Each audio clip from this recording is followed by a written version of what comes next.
to Mr. Vinay sir and his team for making this Christmas more colorful in our school. Thank you so much, sir. Thank you so much. Thank you so much for providing these equipments and materials and the dresses to our children to look very beautiful. And coming to the topic, so I know very little bit about the Jesus. So Jesus, andariki telusu. Sorry if I am wrong, please correct me. Whatever I know, just I used to convey, that's it. So బెత్లెహేంలో జన్మించారు. So ఆయన కొన్ని సువార్తలు బోధనలు చేశారు ఈ లోకానికి. So ఆయన పరలోకంలో ఉన్నప్పుడే అక్కడికి వెళ్ళినటువంటి తన శిష్యులకి క్రైస్తవులు అని పేరు పెట్టడం అనేటువంటిది జరిగింది. క్రైస్తవులు అంటే Christians, those who are celebrating the Christmas. Even nowadays the other religion people, especially Telugu people, they are also very much of interested by listening the whatever it may be the given by the Christ Jesus. They are also trying to converting into the Christians. This is what actually happening in the society. It is not the wrong thing, it is exactly the good thing. They are very much of interested to follow the traditions, rules and the regulations of the Christians. దాన్ని మనం తప్పు పట్టడానికైతే ఎలాంటి నరహింస అనేటువంటిది చేయరాదు అని చెప్పారు.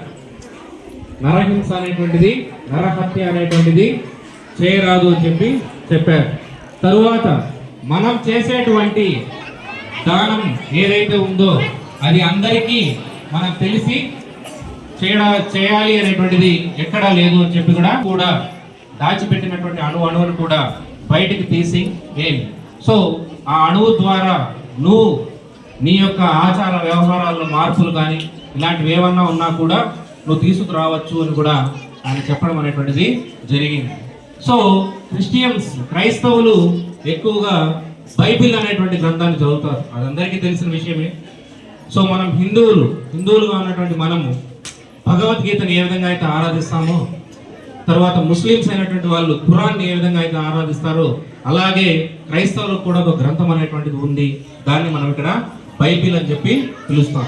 So ఆయన యొక్క జీవితాన్ని ఆ బైబిల్లో చాలా క్షుణ్ణంగా, నిక్షిప్తంగా రాయడం అనేటువంటిది జరిగింది.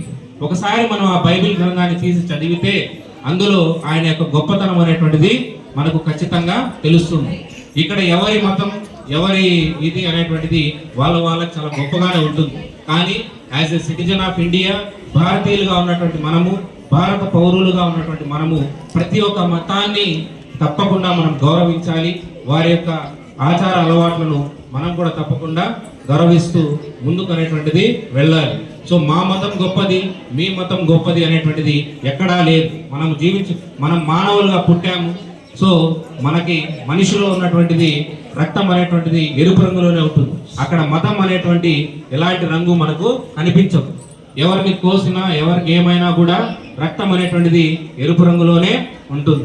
కాబట్టి అన్ని మతాలని మనం గౌరవిస్తూ, పరమతం ఇలాంటి భేదన అనేటువంటిది లేకుండా మనం వాళ్ళకి ఖచ్చితంగా గౌరవిస్తారని ఆశిస్తూ, సో ఈ నాకు ఇచ్చినటువంటి చిన్న అవకాశాన్ని నేను చక్కగా సద్వినియోగం. Happy merry Christmas to all.